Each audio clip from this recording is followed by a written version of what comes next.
अखन अहाँ सब सुनि रहल छी अमचन म्यूजिक के शानदार प्रस्तुति।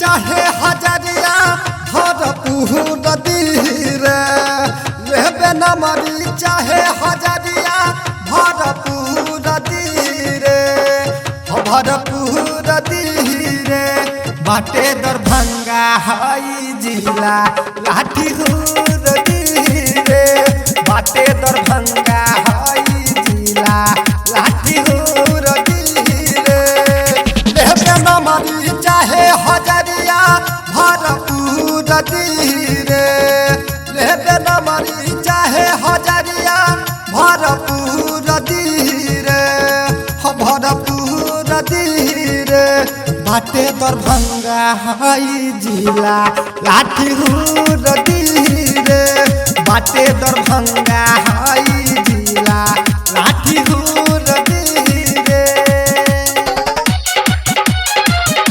खुशी रिकॉर्डिंग स्टूडियो बलुआहा।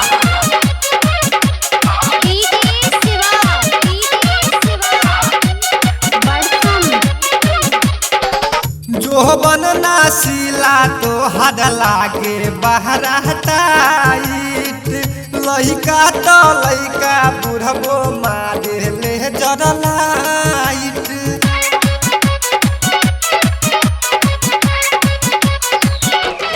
ए हो जो बनना सिला तो हद लागे बहरा टाइट लइका तो लइका बुढ़बो मारे ले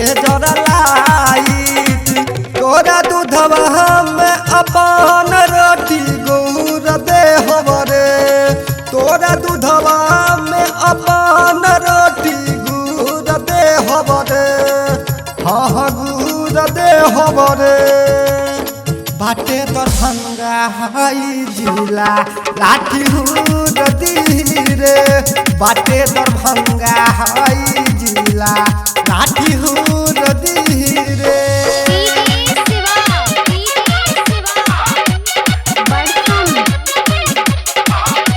खुशी रिकॉर्डिंग स्टूडियो बलुआहा।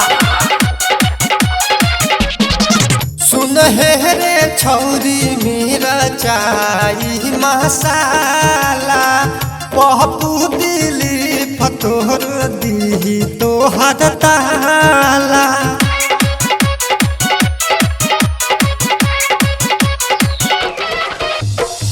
सुन हे रे छौरी मेरा चाई मसाला मन गामी तो तूरा दी तो हद ताला कहे किशन रज बिहारी भरपूर रे कहे किशन रज बिहारी भरपूर रे भरपूर रे बाटे दरभंगा हई जिला लाठी हुर दीरे बाटे दरभंगा हई जिला लाठी हुर दीरे दरभंगिया हई डरब ना हुर के रब समझ लू। खुशी रिकॉर्डिंग स्टूडियो बलुआहा।